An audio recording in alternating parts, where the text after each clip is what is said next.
There is a state of emergency in the WNBA right now. Their only star, their cash cow, the only player capable of capturing interest from people who aren't identifying as they, them. Caitlin Clark is out for a minimum of 2 weeks and possibly longer with a quad strain. The path of a professional sports league is rarely a straight line. It's a tumultuous journey filled with triumphant peaks and heart-wrenching valleys, moments of unexpected glory, and periods of profound challenge. Yet, what is currently unfolding in the WNBA transcends the usual ebb and flow of athletic competition. The league, which had so recently been celebrating a renaissance, a surge in popularity that promised a new golden era, now finds itself staring into a chasm of uncertainty. It's as if a beautifully constructed facade has suddenly crumbled, revealing that the entire edifice, gleaming with newfound attention and revenue, might have been precariously balanced on a single, almost unseen pressure point. This hidden vulnerability, once a mere theoretical concern, has now been brutally and undeniably exposed, triggered by an event that has sent seismic tremors not just through team rosters, but through boardrooms, ticket agencies, and television networks. The illusion of a broad, multifaceted growth has been shattered,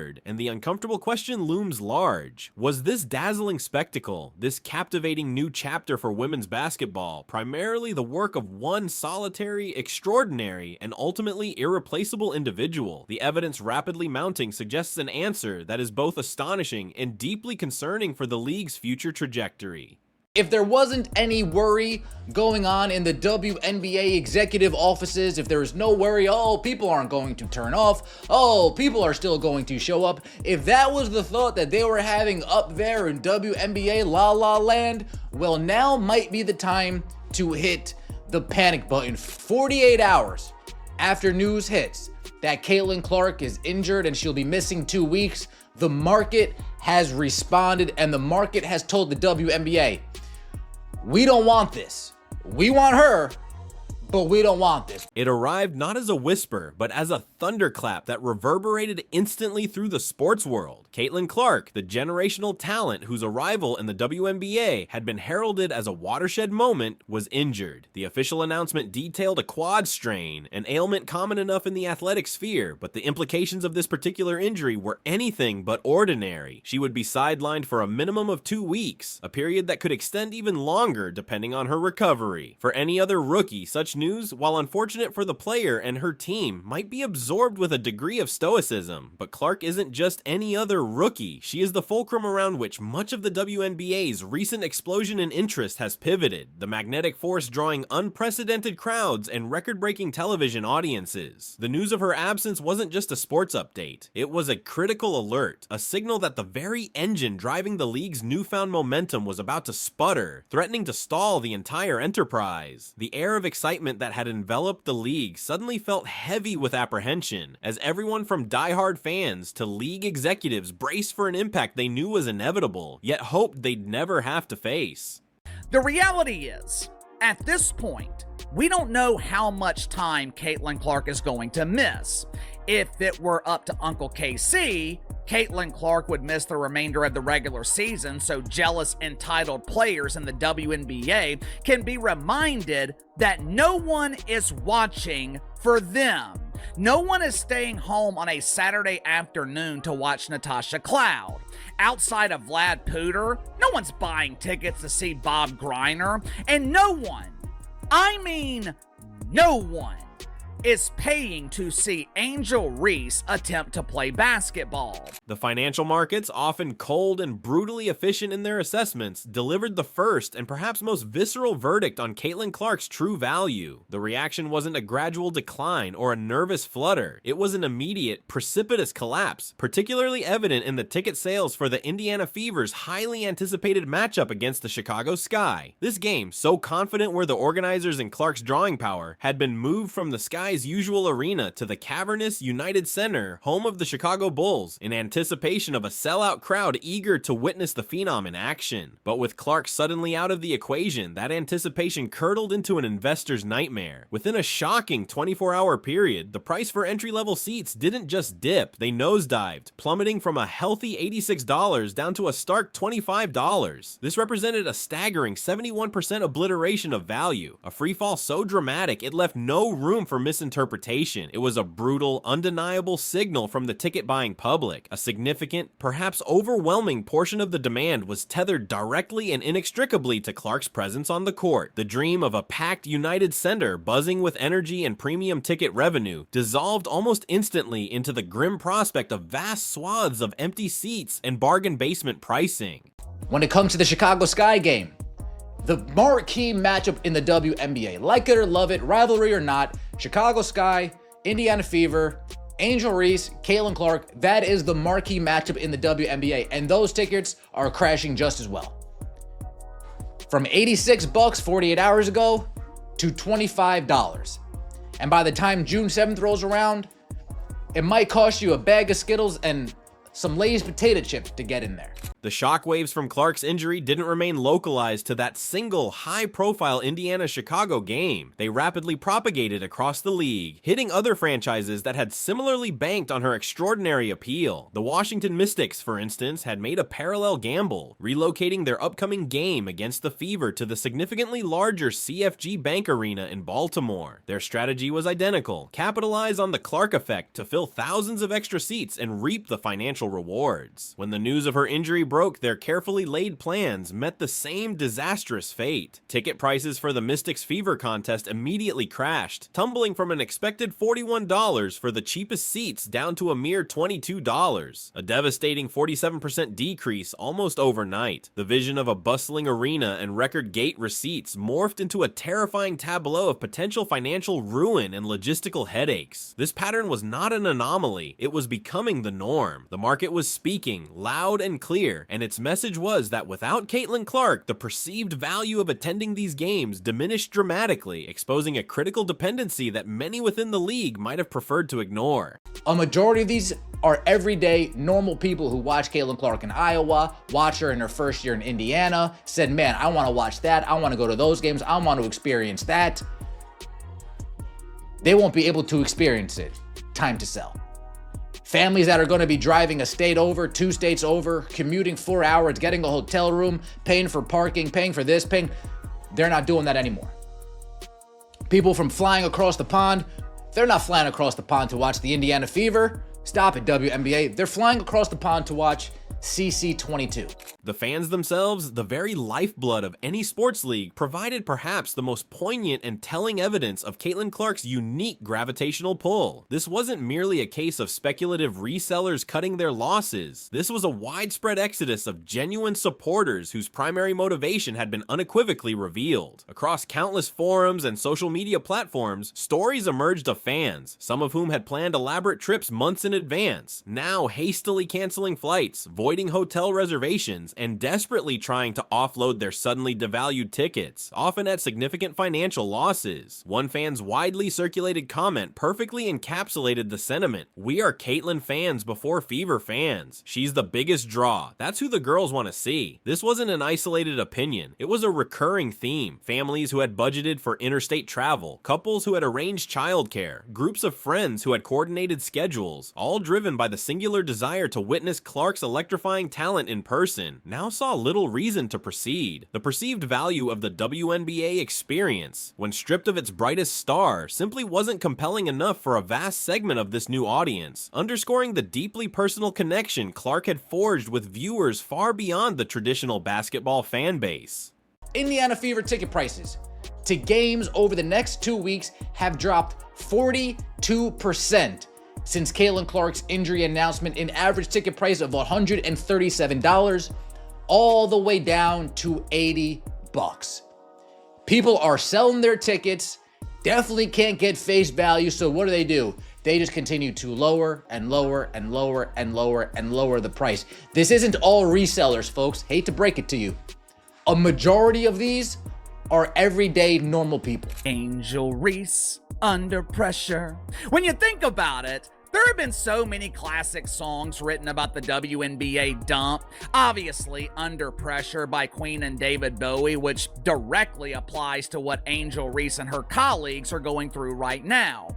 An immense amount of pressure to carry this dump of a league while Caitlin Clark recovers from a quad strain. While crashing ticket prices offered an immediate, visceral snapshot of the impact, the true long-term health and commercial viability of a modern sports league are increasingly measured by its television ratings. It is here, in the stark, unblinking data of viewership, that Caitlin Clark's influence transitions from merely significant to almost staggeringly dominant. An analysis of the current WNBA season reveals a jaw-dropping statistic. Of the 23 games that managed to surpass the coveted 1 million viewer mark, a benchmark of mainstream penetration, an astounding 20 featured Caitlin Clark on the court. This means that nearly 90% of the league's most watched broadcasts, the games that captured the broader public's attention and attracted crucial advertising dollars, were directly attributable to her presence. It's a figure so lopsided it almost defies belief, painting a picture not of a league rising on multiple shoulders, but one being carried to unprecedented heights by a single phenomenal force. This isn't to diminish the talent of other players, but to statistically quantify the almost unicorn-like ability Clark possesses to draw eyeballs to screens in a way the WNBA has never consistently experienced before. With Caitlin Clark injured, the WNBA will be reliant on their other stars to carry the league. I'm not just talking about ratings, I'm not just talking about attendance. The WNBA will be reliant on their other stars to maintain the interest of the mainstream. With Angel Reese being the only player with mainstream name recognition, most of the pressure, it is going to be on her to perform. And we have plenty of evidence that proves Angel Reese is not qualified to carry the league. The disparity becomes even more pronounced, almost alarmingly so, when examining the average viewership numbers across the league. Games featuring Caitlin Clark during this breakout season were consistently pulling in an average of 178 million viewers. This is a robust, healthy figure by any measure, indicative of genuine mainstream interest. However, the contrast with the rest of the WNBA schedule is nothing short of a chasm. For all other games played without Clark on the court, the average viewership plummets to a mere 394,000. This isn't a subtle difference or a minor fluctuation. It's a vast, undeniable canyon separating Clark's broadcasts from the rest of the league's offerings. Her games are, on average, attracting more than 3 times the audience of non-Clark contests. This statistic alone lays bare the immense, almost precarious reliance the WNBA has developed on its newest superstar. It suggests that her ability to connect with and captivate a broad audience is not just an asset. It's currently the primary driver of the league's most significant viewership successes, a reality that her absence now forces into sharp, uncomfortable focus. Chasm. People might be saying, oh, well, the teams aren't really going to suffer. They already sold the tickets. No. You don't understand. If the Chicago Sky moved into the United Center, and let's say resale-wise, they sold all 19,000, well, when only 9 to 10,000 show up, they're losing merchandise sales, they're losing food sales, they're losing beverage sales, they're losing big.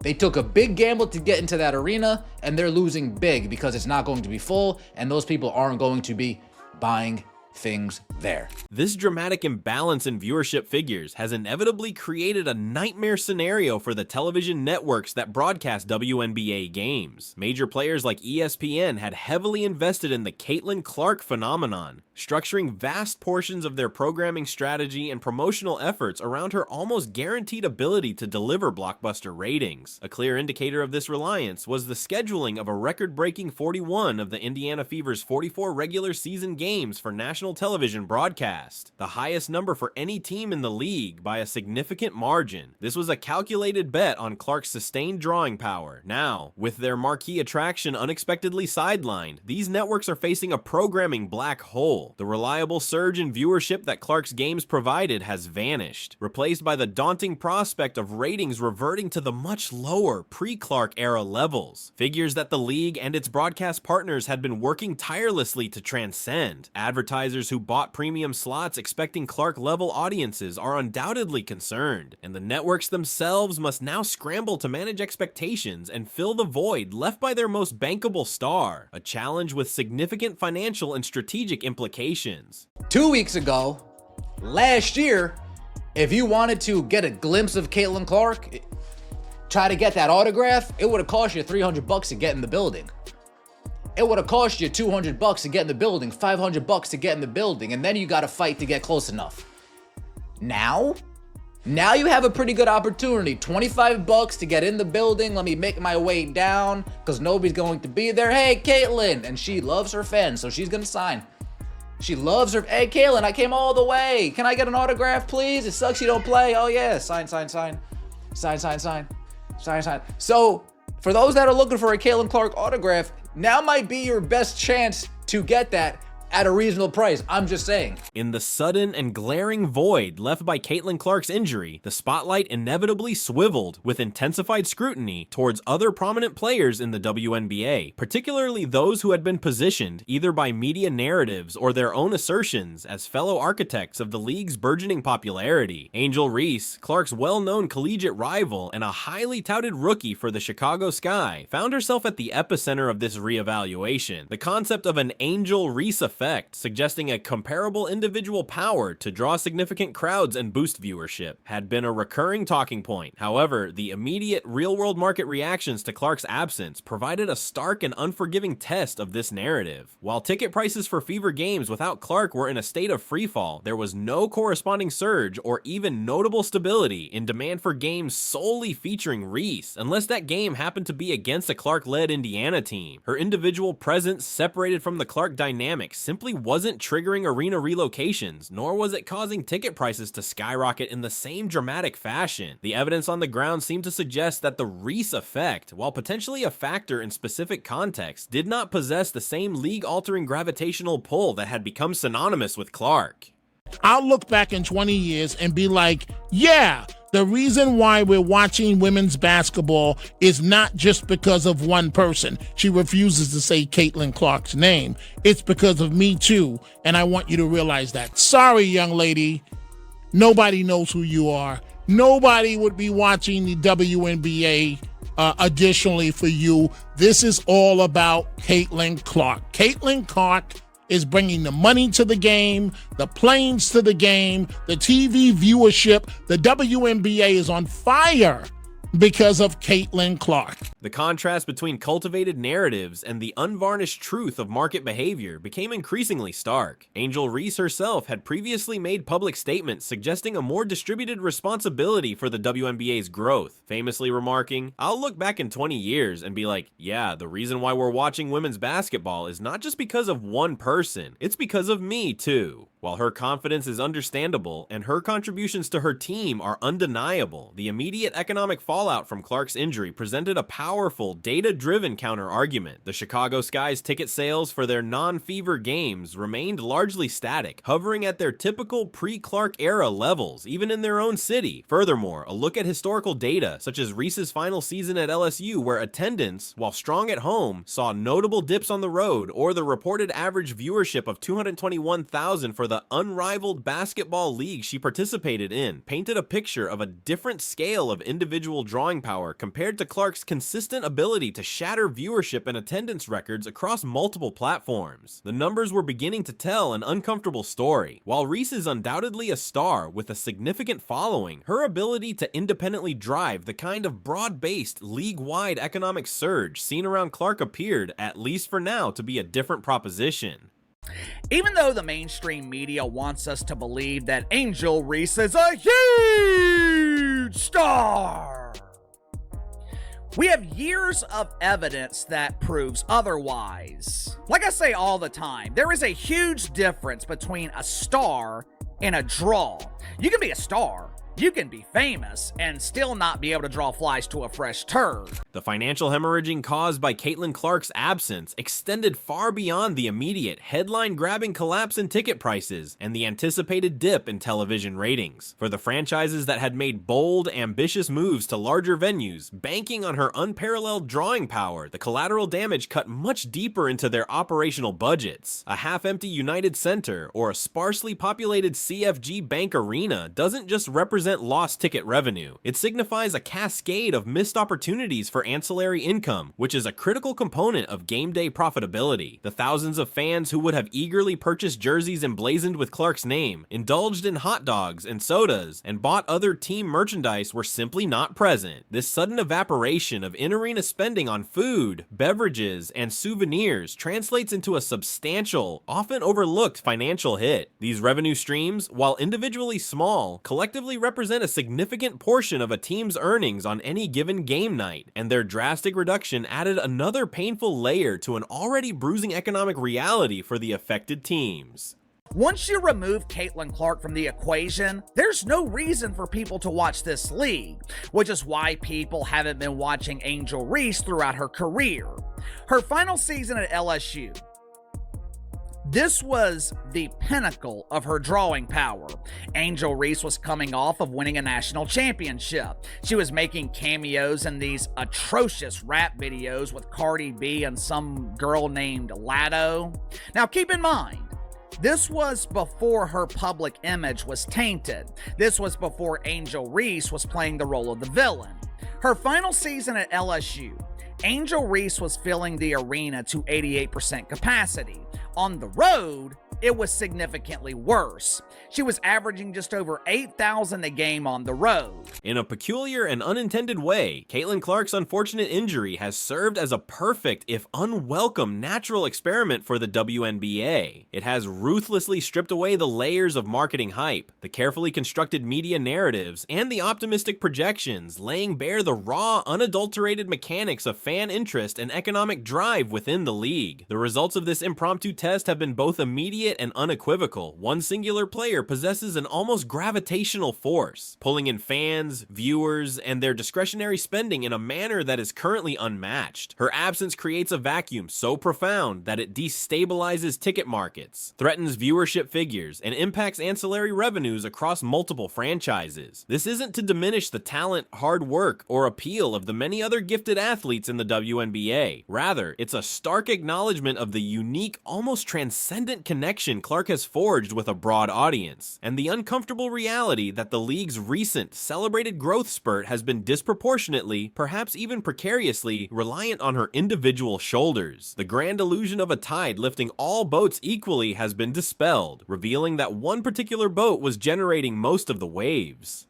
Her rookie year with the Chicago Bravado, the numbers were eerily similar. It was around 88% capacity. Angel Reese averaged around 8,700 a game. Going into 2025, Angel Reese was the only star in the secondary dump unrivaled. For the first time in her career, it was her opportunity to prove that she could draw. It was her opportunity to prove that she did not need Caitlin Clark to draw an audience. What was the end result?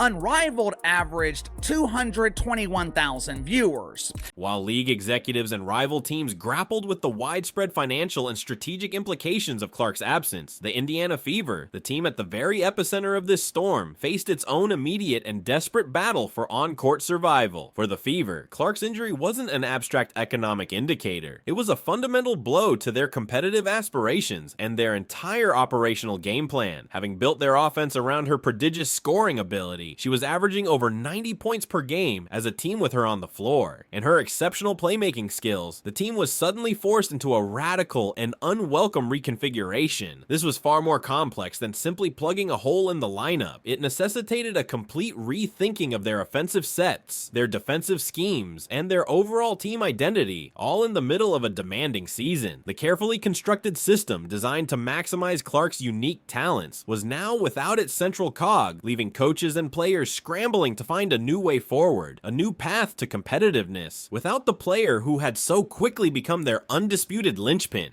Angel Reese. She's great at creating stories. She knows how to manipulate the media.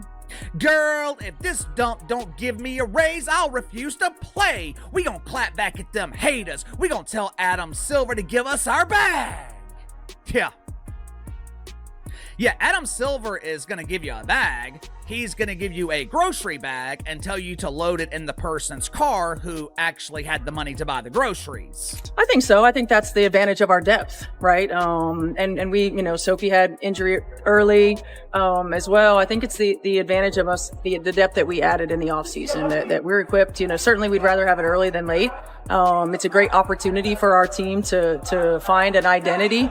It's a great opportunity for our team to play in a different way. The immense pressure to compensate for Caitlin Clark's absence fell squarely on the shoulders of her Indiana Fever teammates and the coaching staff. Veteran players like Kelsey Mitchell, already a proven scorer who averaged over 19 points per game in the previous season, now faced the monumental task of not only significantly increasing her offensive output into the mid-20s per night, but doing so while confronting the relentless defensive attention that Clark usually absorbed. Double teams, traps, and the opponent's best defender became her constant companions, forcing her into quicker decisions and more difficult shot attempts in much tighter windows. In the paint, the role of Aliyah Boston transformed from crucial to absolutely indispensable. With Clark, the Fever's most potent and respected three-point threat, sidelined, opposing defenses could now afford to collapse into the lane with greater impunity, daring Indiana to beat them from the perimeter. Boston had to capitalize on every touch, battling through more physical coverage, while her efficiency in the post and her ability to secure offensive rebounds became even more vital for a team suddenly struggling to generate easy scoring opportunities. Head coach Christy Sides and her staff were confronted with a strategic puzzle of daunting complexity. Do they attempt to maintain the high-tempo, fast-paced style that Clark had thrived in, or do they fundamentally alter their approach to suit their altered personnel, potentially sacrificing an identity they had been painstakingly building? The answers would likely determine the trajectory of their entire season. I don't think we change how we play. I think we change what the emphasis is, right? Our off-ball actions as opposed to some of our on-ball actions. When we get to our on-ball actions, utilizing our personnel in a different way. You might not see as much of AB getting the ball on a dive and a pick and roll as you would in some of the other off-ball screening actions that get her to that point. Or where our shots come from. A lot of times with C and the ball in her hands, our shots are coming up off the break, right? Now we might get the ball moving inline to inline when we're moving it side to side. So I don't think it changes how we play. I think it just changes the emphasis on the actions that we get to. And I also think it's a great opportunity for Caitlin to watch the game from the sideline and to grow in almost like a coaching kind of mindset and see some different things that we might be talking about on film, addressing in practice to see it develop in live action. The entire saga surrounding Caitlin Clark's injury, while undoubtedly a period of intense challenge and uncertainty for the Indiana Fever and the WNBA at large, has served to cast an incredibly bright, unsparing spotlight on an unmistakable truth. Her value to the sport is almost immeasurable. The dramatic market reactions, the palpable fear over viewership declines, and the desperate scramble by her own team to adapt all underscore her profound and singular impact. While the league's precarious dependence on one player has been laid bare, so too has the almost unprecedented power of that player to elevate the game, capture mainstream imagination, and drive economic growth. Her eventual return to the court will be met not just with relief, but with an even deeper, more acute appreciation for the extraordinary magnetism and game-changing talent she brings. However, this episode also forces a series of critical, perhaps uncomfortable questions for the WNBA's leadership. Is a growth model so heavily reliant on a single individual, no matter how generational their talent, truly sustainable in the long term? What strategies must be developed to cultivate a broader, more resilient ecosystem of star power and fan engagement? The answers to these questions will be pivotal in shaping the WNBA's journey from its current crossroads towards a future that is hopefully as bright as its most luminous star, but also as strong and diversified as the collective talent it represents. There's so many things when you think about Caitlin and her not wanting to miss games. Obviously, she's a competitor and wants to play. Obviously, everyone wants to watch her play. But for me, it's maintaining perspective, right? It's making sure that we address this in a way that doesn't affect long term, that we take care of it. Don't over push, don't overexert, making sure that we take the long game approach to this, so that we're not having lingering issues throughout the course of the season. And I'm glad that, sometimes great players don't tell you when they're hurting. I'm glad that she did, because we need to nip this in the bud.